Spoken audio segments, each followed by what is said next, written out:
Hi there, welcome back to Diagonal Move. My name's Neil, and this is the first video that I've done for a few weeks now, and that's because I have spent the best part of a month with all my gaming time completely engrossed in Crossing the Line Aachen 1944. It's a two-player hex and counter game simulating the Battle for Aachen in 1944, in which the American forces tried to cross the West Wall and encircle Aachen, and obviously the Germans tried to stop them. It's a game that I think I have finally figured out sufficiently to give an overview video of how to play the game. I'm hoping to demonstrate, broadly speaking, how the game works, give a flavour of the flow of the game, rather than a detailed minutiae of the rules. It is a big game.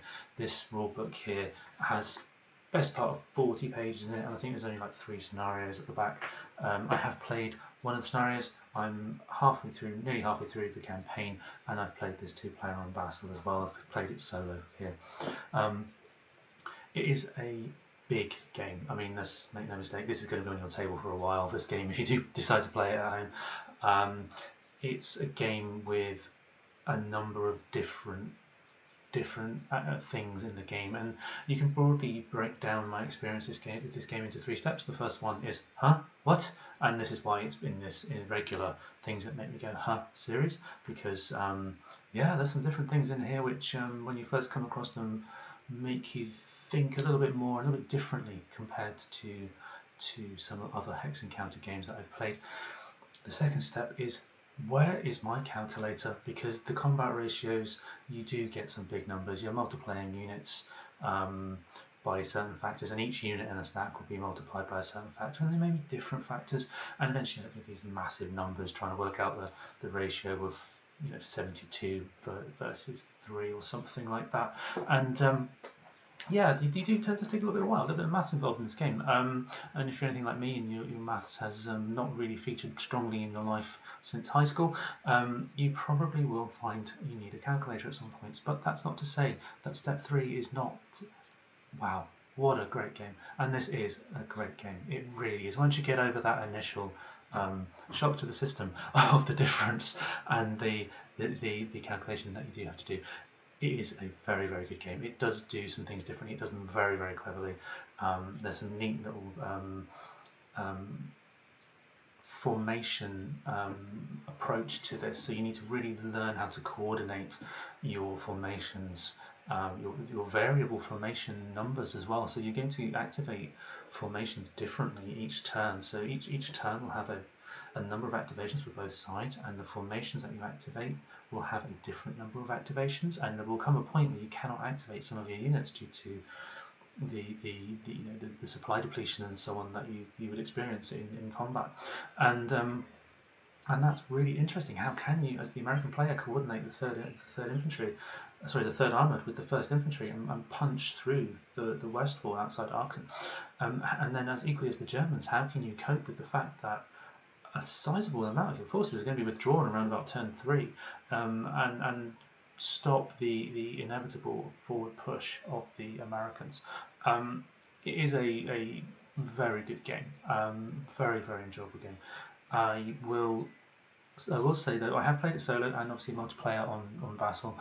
I think the game is probably best suited for 2 because there is some hidden information in that. There's some hidden information in terms of the victory point hexes and in terms of the reactions that the non-active player can do when the active player moves adjacent to their forces.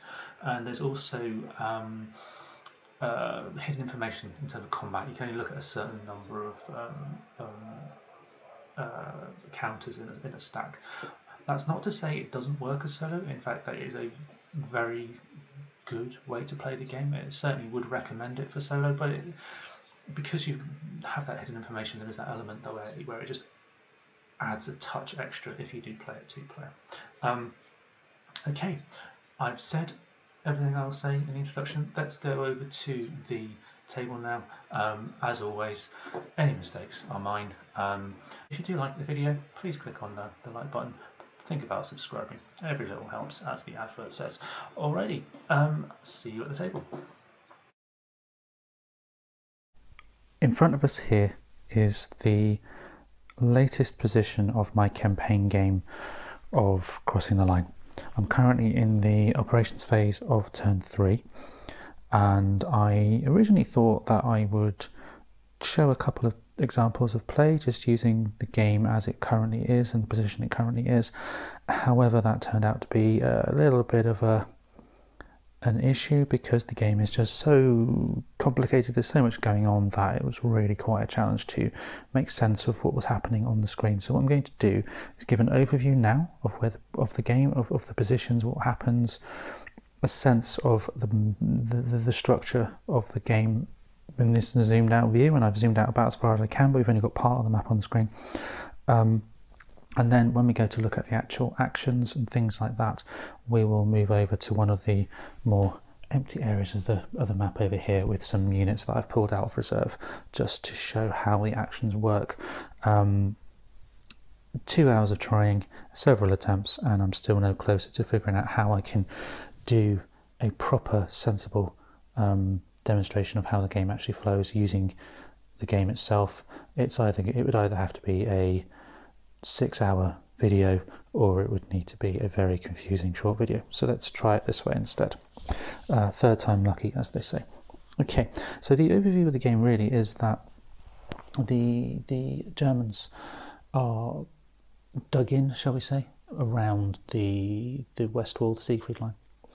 And the Americans are coming in from the left-hand side of the map, which the way the game is orientated is actually kind of the south. And they're trying to get across the defensive line here and take Aachen, which is this kind of city area, and then push across the map towards the Ruhr River, which is off to the right, out of shot at the moment. Obviously the Germans want to stop them doing that.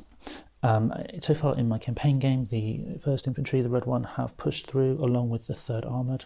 Meanwhile, the 9th Infantry down the bottom here are kind of trying to prevent this small counterattack that's going on from the German forces. Over the course of the game, you will have reinforcements, and you will have, for the German player at least, withdrawals. So some of the units will disappear, others will arrive. For the Americans, you will eventually get right off the edge of the map at the top, sort of up here. If you can see my finger there, you will have reinforcements coming there. So eventually Aachen will start to become encircled, and the German player will need to use the units which are right in the very, very, very corner of the screen at the moment, just here. As well as some of their reinforcements to try and prevent that encirclement. Victory is a sliding scale of points, and it's based on how many victory points the Americans get based on hidden objectives. So, for example, the Americans have a low number of victory points, the Germans would win. A high number of victory points for the Americans is an American victory. So really it's a defensive action by the Germans, and the Americans need to be quite aggressive in how they progress across the map. The hexes that will indicate victory, I'm not sure if you can see it, but tucked away in Aachen there is a hex with a red outline, and there's a few others dotted around the map, and they will be the hit victory point squares that you need to reach. However, one of the hidden elements of the game that tends to make this more suitable for 2-player rather than solo is that the actual victory condition is hidden. During the operations phase of each turn, the American player will pull some of these counters which may or may not have a city named on them. This one says Aachen, if it can focus. And then the first of those non-blank tokens that you reveal will be your victory condition for the game. So there's an element of hidden information there, and there are some other things around activation reactions and hidden information when you combat that does make this a little bit more suited to 2-player game. It makes it really shine at 2 players, but I've played this a few times now solo, and it's great solo. It's absolutely fine to play solo if you don't mind some of that hidden information being a little bit less effective. But to be honest, there's so much going on that I at least would struggle to remember where everything was anyway, so it doesn't really matter too much. So on the left-hand side here, I don't know if you can really see that at the moment, we have a few tracks. We have a turn track. There are two phases in the turn, admin and operations. We'll start with showing you how to do the operations part first, because that's where the meat of the game is for far as the players are concerned. Other things to bear in mind are the initiative track. There is an interdiction track, and then there are a formation activation track and action point track, one each for the Germans, and then there's another one on the other side of the board for the Americans. We'll get to those shortly. The heart of this game revolves around the interplay of formations, action points, and initiative. Each turn will start with, or each operations phase will have a number of activations within it, and each of those activations will start with a die roll for initiative. The two players will roll a die, and the fucking one when I find them. Let's say we've rolled an 8 and a 4. 8, the green being the Germans and the red being Americans.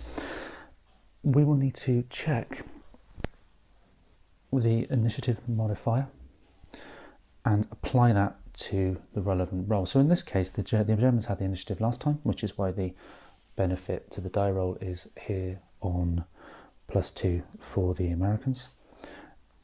And then work out the modified die roll. The Americans would also get an interdiction benefit to their die roll, which is this track here. It'll either be 0, 1 or 2. In my current game it's 0, and that alters as you play through the various parts of the game.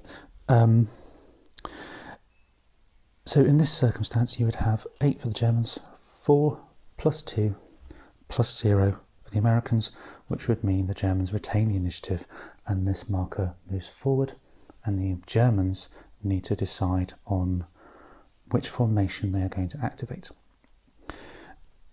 Now the German formation track is on the other side of the board, so I'm not going to test my camera work skills any more than necessary by moving around live. I will jump around in between. But for now, let's have a quick look at how the formation activations would work if the Americans had won the initiative. Each player will have a certain number of forces on the board, and they will have a formation chit. And these will match the chits on the board, the units on the board. And apologies that they are somewhat upside down, but the map is set out so these things are slightly at odds with each other. So for example, here we have the 1st Infantry, the 9th, and then the 3rd Armoured just there. First thing we need to do is decide which one to move. And as it stands at the moment, we can only move 2 of the 3, because this formation activation number on the top row, that is the formation activations remaining for each individual formation. The 9th have 4, the 1st have 3, and the 3rd Armoured have none. So we cannot actually activate at this point in the game that division. So there's further up the map, the 3rd division are here. We cannot actually activate those at the moment, but we can activate red 1 in this instance, or the 9th, which are right off down the bottom of the map. And so we will. What first thing we'll do is we will roll a die. Let's say, oh, we've rolled a 9. That's good. We'll then consult a table. We rolled a 9, and we need to reference the chart, the formation activation or chart.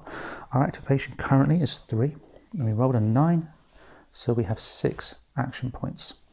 The red number is when we do a formation reaction, which I will come to separately. It works very similarly, but it is something slightly different. So we add on our 6 activation points, reduce the formation activations in total as necessary, and then we spend these action points to do certain actions. There are 7 actions in total. 3 of them relate to combat, and the others relate to things like refitting, moving, and improving defences, and so on, or moving your HQ units. Get into the units in just a moment. But basically what you'll do is each time you activate a unit, you will lower this down until you get to 0, and then you'll begin the process of determining initiative again. This game is all about using your formations in a cohesive way together to coordinate actions so that you never really get to a situation where multiple units cannot support each other. Multiple divisions cannot support each other. There's a lot of interplay between how these areas work, particularly as you move through the game towards the later stages and units get somewhat fractured and these activation numbers go down.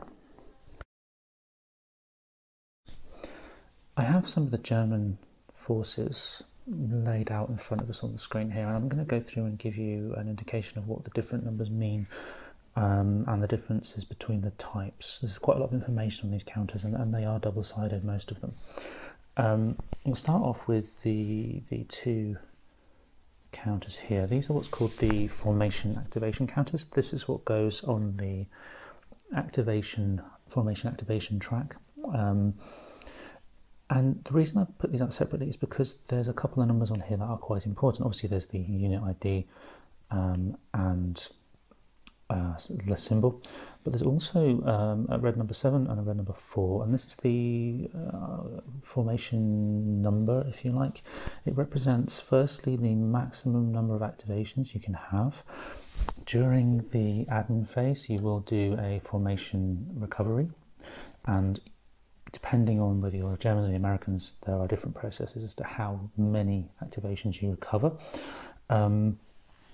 But that's the maximum you can have for those formations, and you'll note that there are 7 and 4, so they are different for each formation.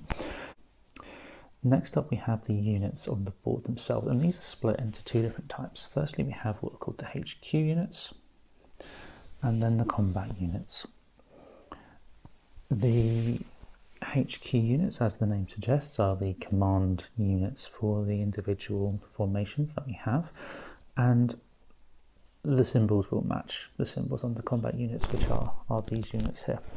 Bang the camera. And on here we have a range of different numbers. We have a small number 7. This is the effectiveness number, and when you perform an effectiveness check, which you'll do repeatedly for combat, for various other things, you will need to roll a die and achieve less or equal to that number to pass.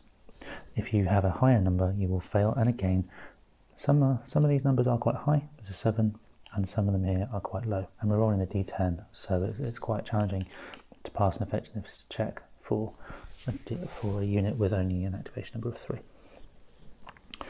We do have along the bottom the standard kind of series of numbers. We have in this case for the HQ units we have like a black hexagon, and this indicates its command range in terms of numbers of hexes. So in this case we'll have 12, and you'll simply just count the hexes between the HQ and its units, and you would check that to see whether a unit can move and various other things, which we will come to. And again, they do differ depending on which formation we have. Then we have what's known as support points or attack support points. This is the maximum number of support points you can assign to a unit during combat when that unit is in command range, and it will depend on the type of attack, which we will get to later, but that's the maximum you can have. You do not ever use that number in defense, it's just an attack, and again there is difference between the different types of units.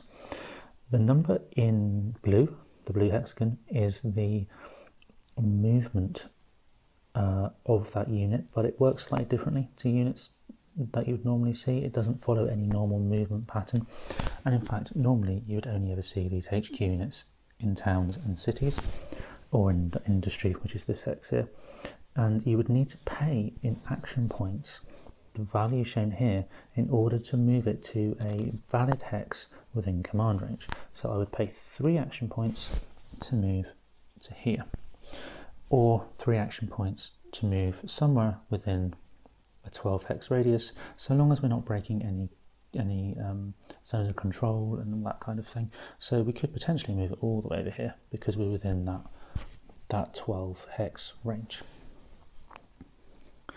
And again, some cost more than others to move. So this would only cost 1 action point in order to move within a 6 hex range. So we could spend 1 action point and move down here. There is a reverse, and this is the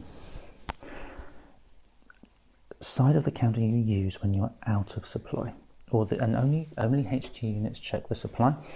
Combat units check for command range, check for supply with HQs, and supply is fairly easy to maintain, particularly to the Americans, because you have basically an entire map edge to draw supply to. But should you ever find yourself out of supply and you wish to use the HQ, you would flip it over to what's called the emergency supply side, and you can still activate, but you would have negative effects. For example, you cannot use the grey numbers, so you cannot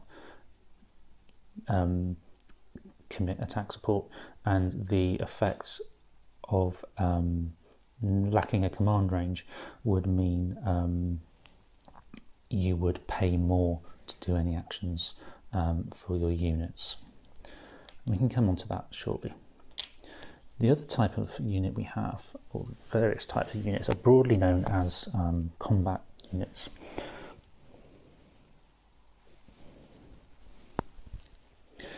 And combat units come in 2 types, and there's different flavours within those types.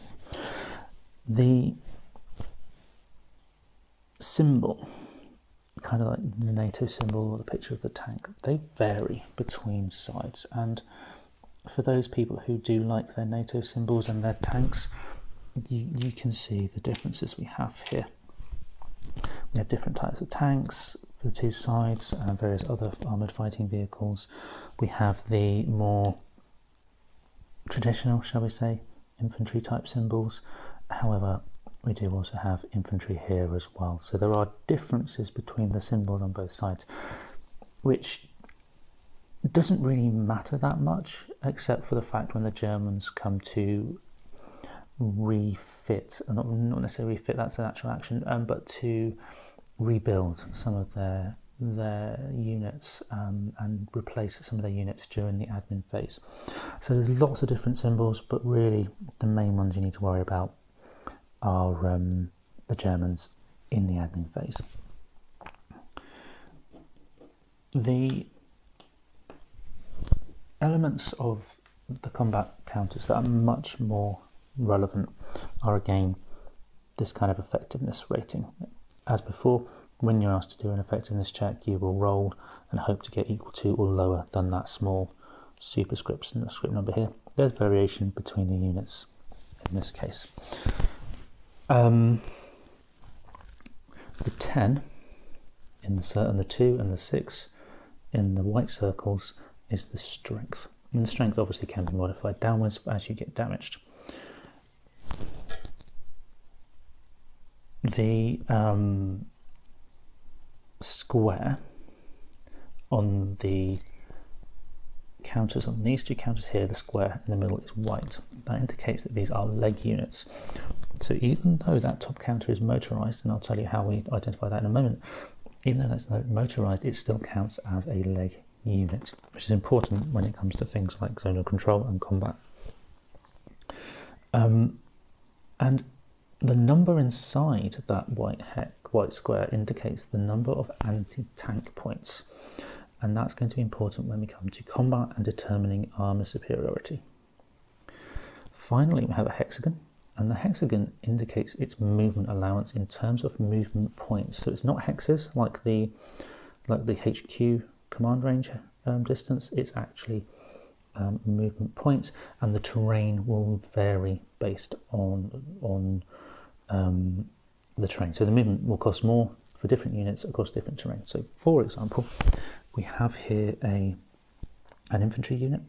It's a leg unit, and it will require 1 movement point in most hexes. For the Germans, it will be 1 movement point even on the roads.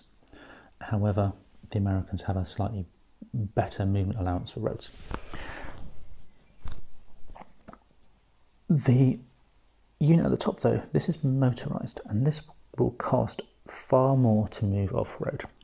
They generally can move further, but they will cost you much more to move off-road. So for example, moving into some wooded terrain will generally cost you 3 or 4, depending on which type of wooded terrain it is, versus 1 or even half for moving on the road. You tell that it is a motorised unit by the fact that the hex is red. And so we move on to the tanks, and really the tanks, the main difference between the tanks is that the central number, the 10 there in the yellow square, is in yellow rather than white, and this indicates its tank points. And so when you come to combat, that will be a factor, how many tank points it can provide in terms of armour support. Otherwise they work more or less the same way, in the sense that you have strength, it's motorised, it's an AFV, and you can tell that again because it's yellow. On the reverse of all these counters we have disrupted. Disruption more or less means that you can't do anything except for recovering or trying to recover from disruption. It does mean, however, that you have a reduced effectiveness and reduced tank points and so on. Before we move into a look at how the actions work and what you can do, let's have a quick look at stacking in zones of control. So stacking is 1 HQ, 1 leg unit and 2 armoured fighting vehicles. So for example, here in this town we have 1 HQ, 1 AFV and 1 infantry leg unit, even though it's motorised. Over here we have 1 leg unit and 2 AFVs. Again, you can tell because they have a yellow square in the centre. Should we place a second leg unit, you would now be overstacked and you'd have to resolve that. Generally it's not great. Typically strength point losses, disruption, that kind of thing happens. So generally speaking, you don't want to be overstacked. The zone of control is quite interesting as well, because basically if you are an armoured fighting vehicle, the only hexes you project a zone of control into are clear or pillboxes in clear. Pillboxes, if I zoom quickly over to the other side of the map, those squares there are pillboxes. Any other type of terrain, the armoured fighting vehicles do not project a zone of control into, and that can be very important when you come to things like armour support and what have you. Leg units, on the other hand, project a zone of control into pretty much everything. I'm just trying to find my table to confirm that. Yeah, the only type of terrain they don't project a zone of control into are city and industrial. So leg units do not project zone of control into industry or into city. There is a difference between town and city. So these sort of Oldenhoven there, that is a town. Far more congested grey building hex like that would be the city, which is over in Aachen. I can't really see Aachen at the moment. It's buried underneath tons of my units. So the zones of control are important, particularly for combat support. Let's take a look then at actions and what you can do during your turn. For the purposes of this demonstration only, these counters I have here are going to replicate that formation activation track, and my dice will be the action points. It's a bit complex to keep jumping backwards and forwards across the map, looking at the different tracks at the other end of the map. So let's just pretend for now that these counters, which are normally for strength points, are formation activation numbers. So the Americans here have 4, the 353 have 2, and the 116th there have 3. we will say that the Germans were the last to have initiative, meaning we have a die roll modifier for the Americans, which at the start will be 2 because we have just changed the initiative. Okay, so I hope that makes sense, but bear with me. On your turn then, you can do 7 possible actions. You can move, you can refit or attempt to refit a disrupted unit, you can relocate your HQ, improve defences, or one of 3 types of combat: hasty attack, regular attack, and a prepared attack. All of these 7 different actions cost different numbers of action points. Okay, so what was the first thing you do? Well, the first thing you do is we'd roll for initiative, and we would roll 2 dice, the red dice being the Americans, green dice being the Germans. And we have a 2 and a 6, sorry, a 9. We have a 2 and a 9. Now the way you'd work out the initiative would be 2 plus 2 plus any interdiction, which is currently at 0. So the Americans have an initiative of 4, the Germans here with an initiative of 9, meaning that the Germans retain the initiative and the die here, which is replicating the track for the initiative, would move up to 4, which would be the modifier for the Americans next time the initiative is rolled. So we need to decide, as the Germans, which of our 2 formations we will activate. And I think, looking at this position at the moment with the armoured division for the Americans coming up this way against some really fairly weak infantry, we'll use our 116th to try and get those more heavily armoured units this way. So the first thing we'll do then is we will roll to determine available action points. So let's roll a die. We rolled a 9, and then we reference the activation table to determine what we would get for a formation activation of 3 on a roll of a 9. And what we would have is a 6. We have 6 actions. We're not doing a formation reaction at the moment, we're just doing a regular one, so it's 6 actions. Action points, that is, rather than individual actions. And so I'll use this die here just to show 6 actions, and we will reduce the formation activation level down to 2. So now we need to do something with these units here. So for 1 activation point, we will move this motorised unit here. We'll pay 1 to move onto the road, and then 1, 2, 3 to move into the zone of control here of this tank division. Probably not the most sensible thing to have done, but this is not a strategy guide.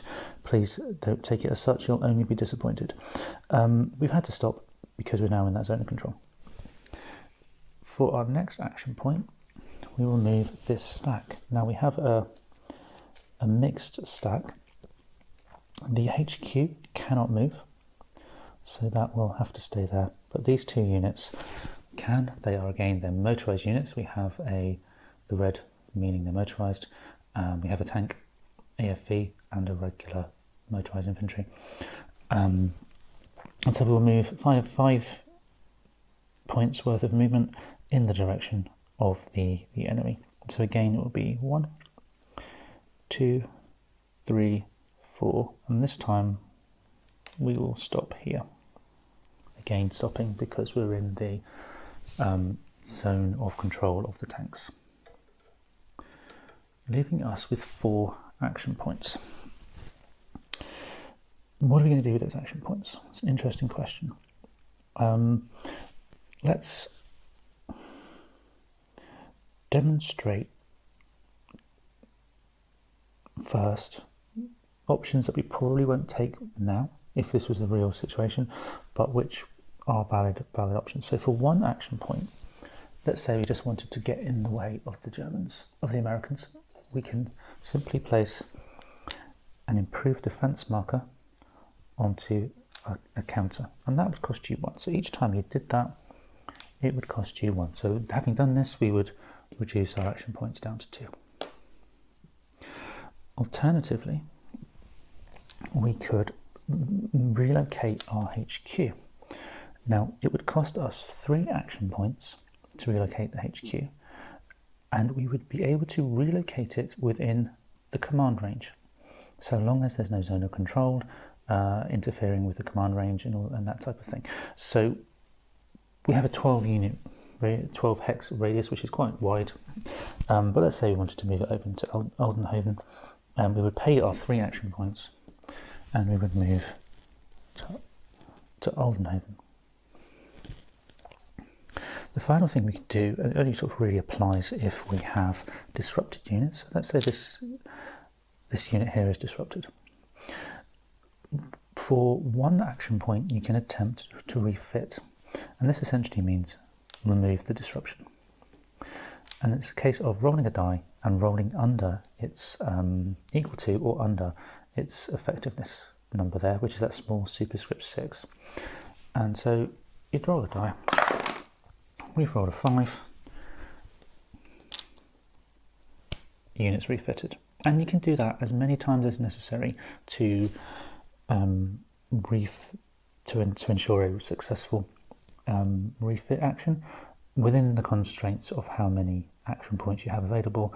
But you can keep going with the same unit, or you can transfer between units within a formation. So that's kind of like the other actions which you could do, but we won't do them now, because what we'll much more sensibly do is we'll spend our 4 action points on an attack. And we have 3 different types. There's hasty attack, regular, and prepared. They cost different values. So a hasty attack would be 1, a regular attack would be 2 action points, a prepared attack would be 3 action points. We would need to consider carefully what we want to do. Because we can only look, and this is another piece of hidden information for those solo players out there, we can only look at the top of a stack. So if there was a strength counter in between that modified the strength, we couldn't look at it. We also couldn't look to see what's underneath it. We couldn't sort of have a quick look at that very strong engineer unit. We'd have to hope for the best, or try and remember. If we saw before what that was, we'd have to try and remember. So there's an element of hidden information. Equally, the defender wouldn't be able to look underneath our counter either, but we don't. As the attacker, we get to decide what we're doing. So I think it would be sensible to launch a prepared attack, and I will attack using this stack of 2 here, and I have another unit underneath it as well to support. So the way combat works is you take from a blind draw one of these combat strength determination chits, and one for the attacker and another for the defender. You then determine the strength value for the combat, the total strength value, by multiplying the strength value of each unit by the column that is representing its effectiveness for the attack type you've chosen. So for example, in this case, our tank here has an effectiveness of 6. We're doing a prepared attack, and so we would do a 6 times 3, giving that unit a strength of 18. Had we been doing a regular attack, it would be the black column, a hasty attack, the red column. And as you can probably see from that, there is a little element of luck here as well. Prepared and regular attacks are not necessarily better than some of the other attack types. Generally speaking, they are, but not always.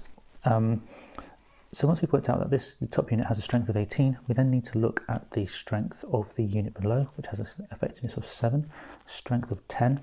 So that would have 7 by equals 3 multiplier. 3 by 10 is 30. So in total we have 48 strength for that stack. And then need to do the same for the defender. Now the defender uses the same chit, but they mean slightly different things when they're defenders.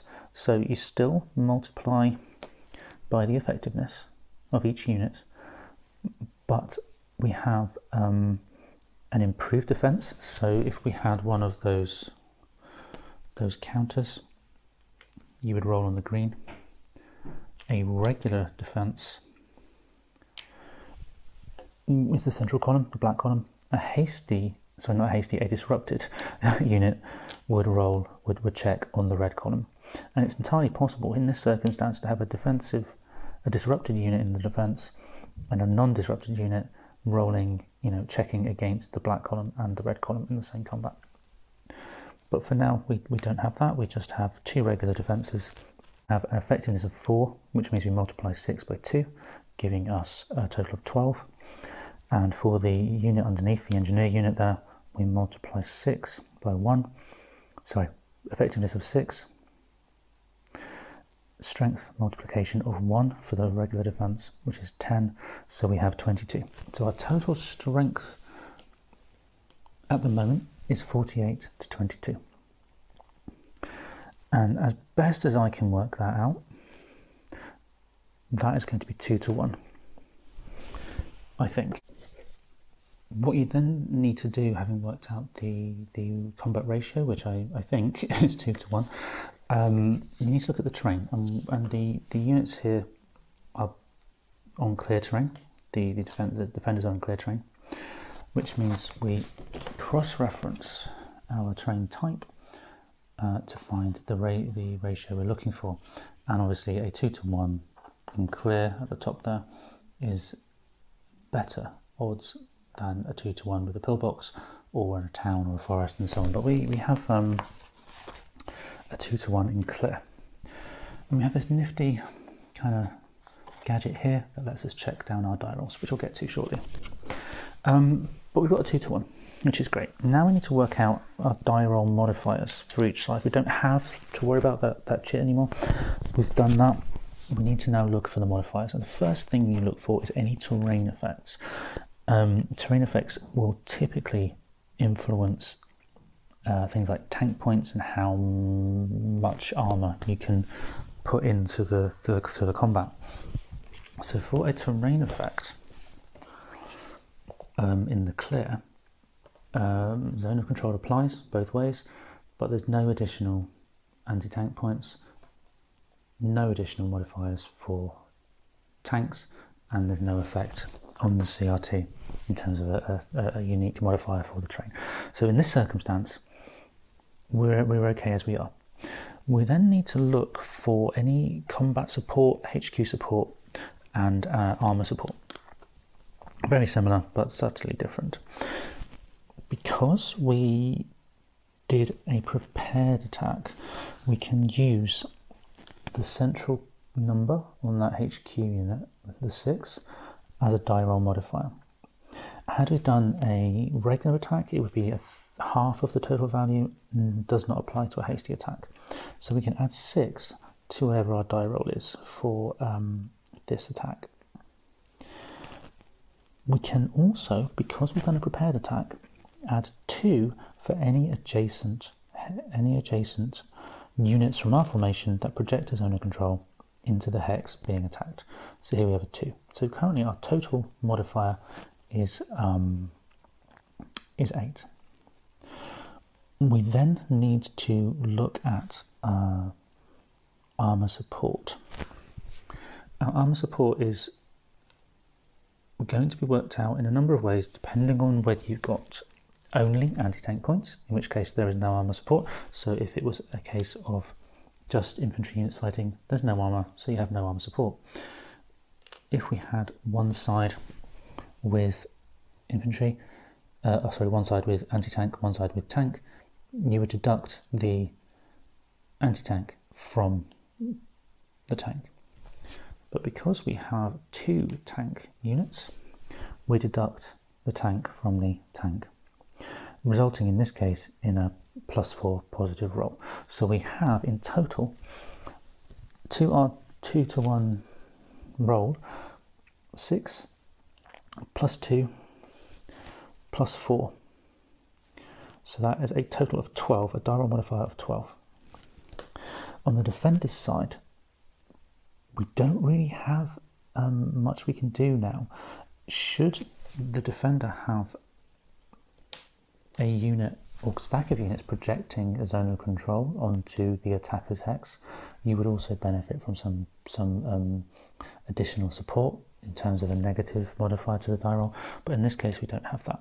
So we're just going to roll the die and we'll cross-reference the table.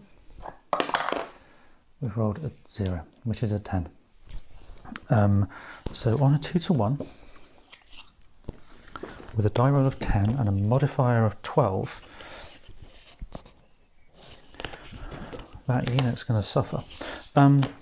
Okay, so using our nifty gadget, we can see that the pillbox in clear at the top there. Skewed by my hand, sorry, just the clear, there's no pillbox. It's 2-to-1. So we've rolled a 10, modified by 12, brings us all the way down to 20, which is 0-4. And what that means is, where are we? 0-4. What that means is the attacker has no damage. The defender in the red there has 4 damage, and because it's red, they need to take an effectiveness check to see whether or not one of the units are disrupted. So had the result been a red 0 and a red 3, the attacker would also need to check for disruption. But for now, for this particular example, we have a 0-4, and we need to check for disruption only on the defending side. And so the way that works is we roll a die.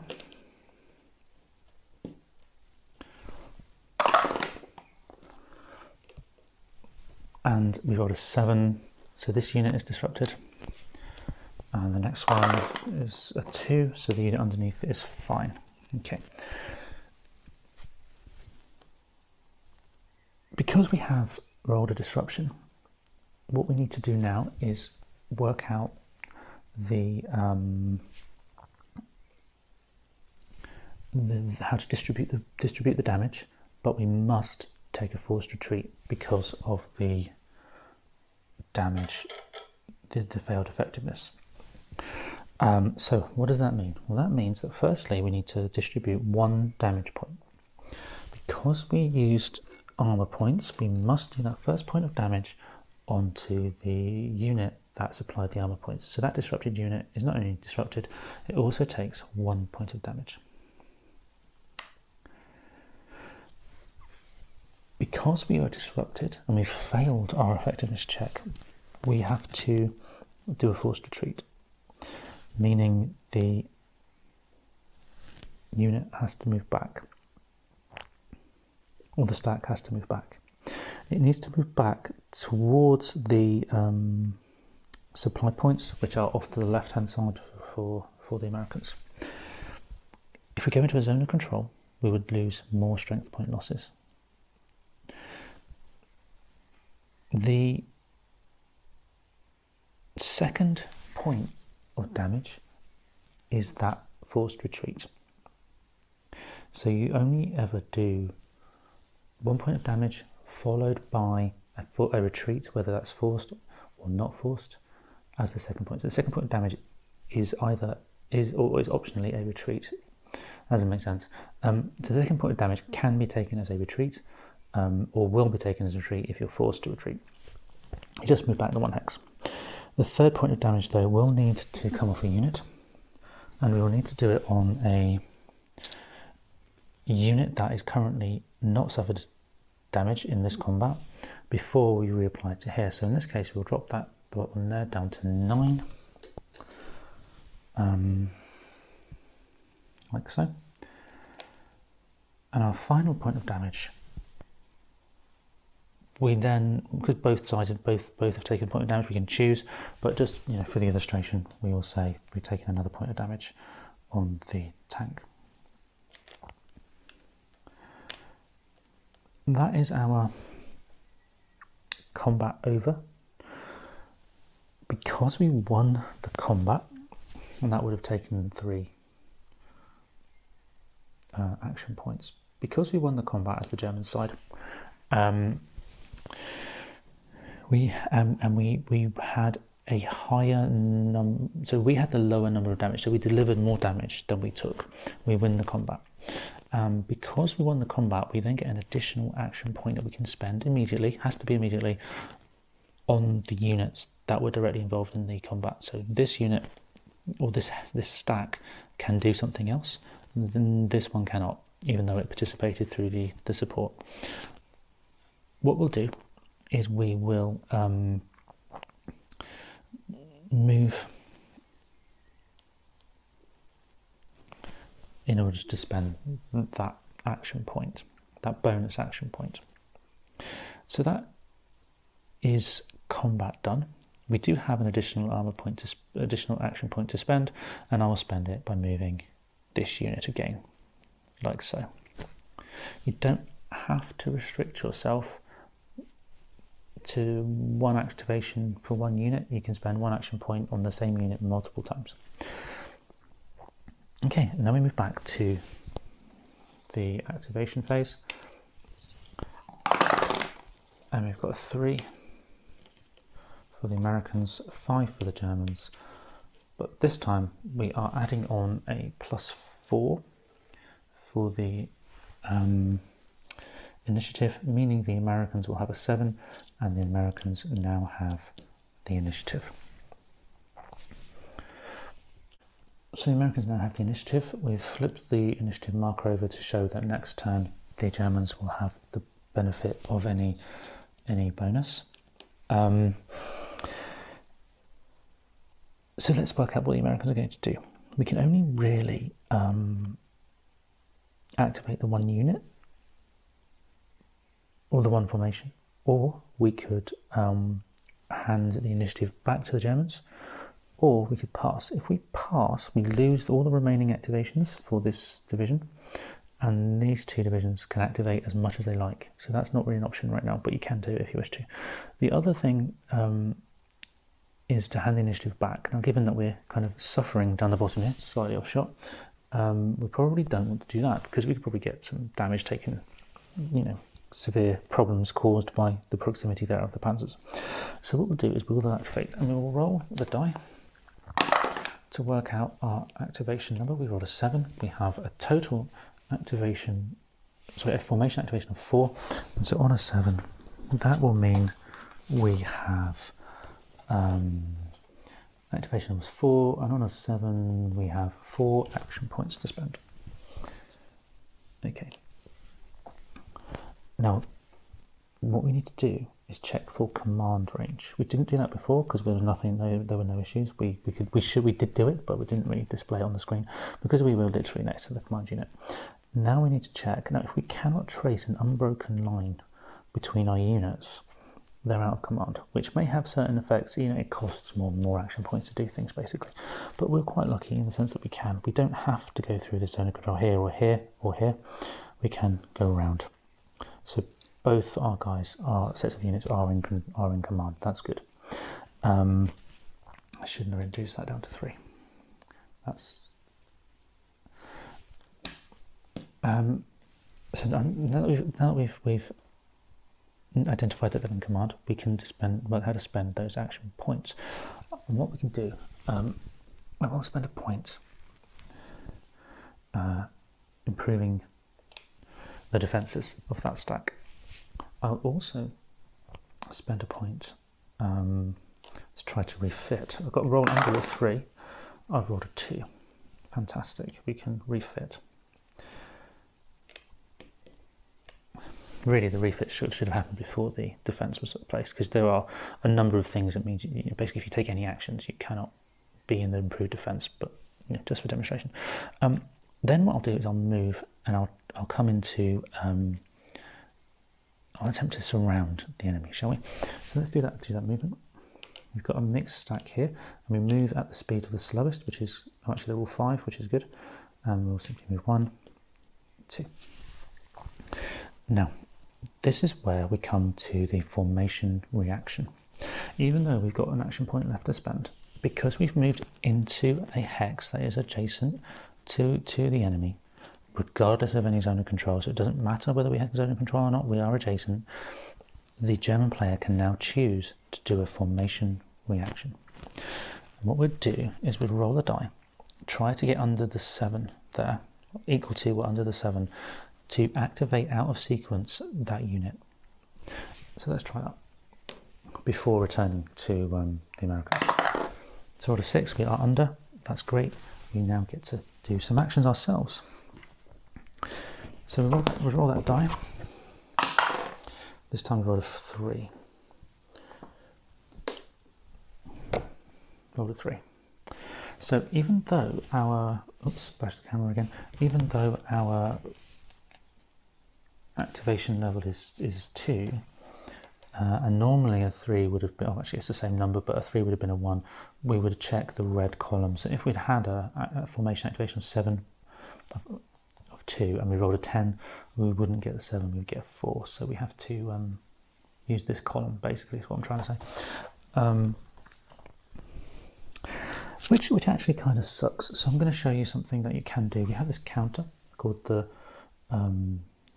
Schlachtenglück counter, and on the other side is the Snafu counter, and you give this to your opponent in order to re-roll 1 die. So let's re-roll that and hope we get something better than a 3. We've got a 7. Okay, that's better. And so a formation activation of 2 and a 7 with a formation reaction is now going to be a 2. Okay, so that's good. We get 2 action points to spend before the Americans get to finish off their turn. And so what are we going to do with our 2 actions? We could fight. That would be kind of cool, to try and stop these guys from breaking our command range back to our units. This one here is actually now out of command, but this one is not. But what I think I'll do for the purposes of the demonstration, rather than getting embroiled in a complex demonstration, I will simply just use one of those command points to move away, like so. And the other one of those action points I will use to attempt to move from one zone of control to another. This will cost all of my movement points for that unit, but it's known as infiltration movement. Basically, you'll roll a die and do an effectiveness check, and in this case I failed, so the unit is disrupted. Basically what's happened is the Panzer unit here has run away and left those guys with a bit of a problem. The activation from the formation activation does come down as though it was a regular activation, but now we go back to the Americans, and the Americans can spend their action point, which they may spend attacking or what have you. And what that does, that formation reaction, is it makes the game very, very interactive. It allows that constant element of, do I spend do I really want to stop my opponent doing something, and have a less effective activation in the hope that I can stop somebody doing something. It's a really interesting element to it. So, and it's another one of those things that does make the game shine more at multiplayer, but it's perfectly fine with solo as well. Played it, it's perfectly fine. Okay, we are coming now to the end of the actions. There's not really anything else to cover in terms of actions, so I think what we'll do is we will move on now to the admin phase, which is when you do various admin tasks, as the name suggests. Let's say the operations phase has ended. Initiative is now not relevant, so we've removed the counter. We have our proxy formation activation track at 0 for the 2nd Armoured, 0 for the 353 on the German side, and 1 for the 116th on the German side. The first thing we need to do is recover some of those formation activations points. The way that works is slightly different for each side. So for the Americans, you'll simply consult a table, and based on the formation rating, you will recover a certain number of points. So for a rating of 7, you will recover 5 activations. Nice and simple. Obviously, if you had less than that, you would recover a different number. For the Germans, though, you need to look at the current interdiction level. And the way that works is you need to roll the die. And I've rolled a 9. You need to roll a die. Now I've rolled a 9. And then you need to check the table. And based on the game turn and the die you've rolled, you will move the interdiction level up or down accordingly. So I rolled a 9. We're currently turn 3. We don't, we'll be turn 4. So the interdiction level is now 1. Which means the Germans can recover their formations based on that level. So anything with an effectiveness of 7 can have 4 activations, and so on downwards. So for our unit, our HQ here, we can remove that back up to 5. We cannot go above 7, but we can go back to 5. For the other one, we would go up just the 1.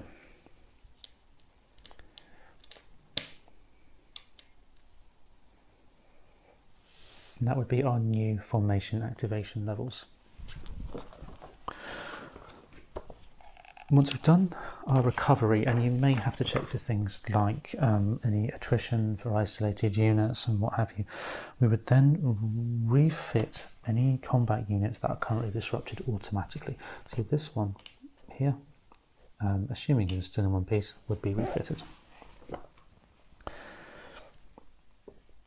You can then assign units to other units.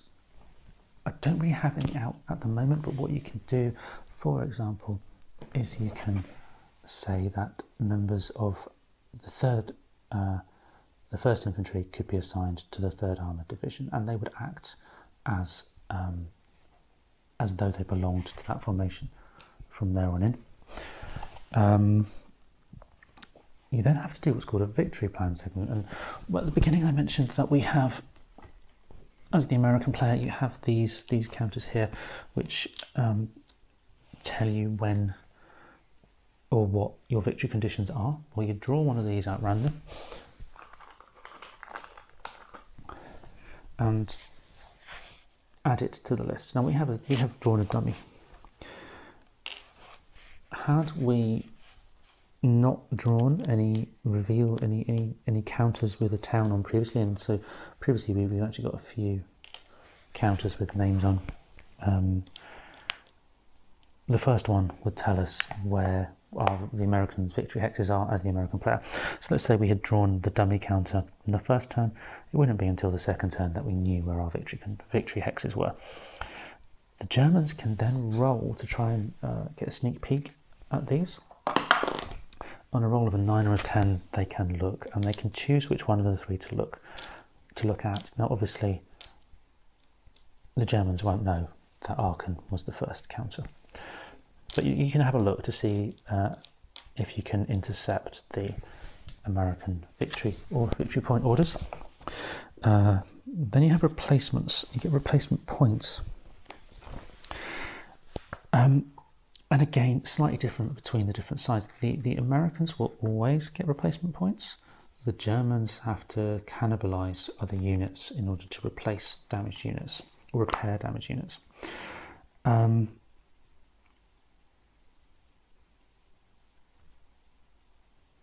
can only use them on specific types. You can use them on infantry, armoured infantry and tanks as the US. And all you do is you get a certain number. You get 2 for the infantry and the armoured infantry, 3 for the tanks. And so simply all you do is just adjust the point value back up to the value that you want it to go to. And you have to spend them in the turn. You don't get them carried over or anything else like that. And obviously, it's quite handy when you've got 2-3 tank points available and just one tank that's injured. But when you've got 10 that are damaged, you do need to make some choices. The Germans, though, have to do some cannibalization of their units, and those units have to be undisrupted and in command range. Now, we are struggling to be in command range, but these guys here are in command range. They're in a zone of control, but that's okay so long as conditions around specified unit types and so on are met, and our HQ unit is in supply, which is fine. And so what you do is you need to move an infantry unit from play, and each strength point you remove becomes a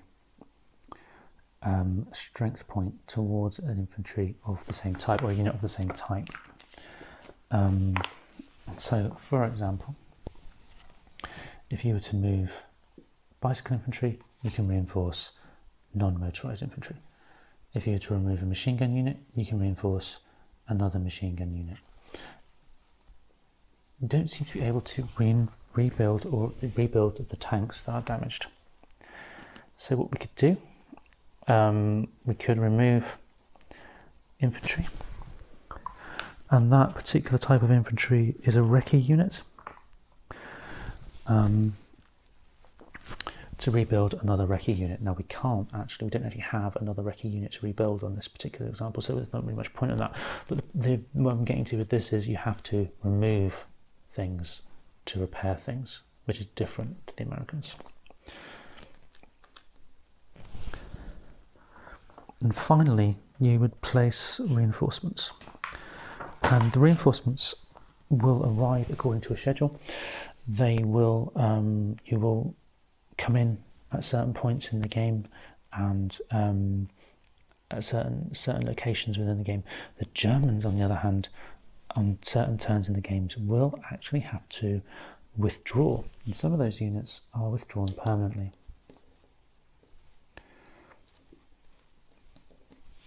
And the picture can change as a result of that, as you might imagine.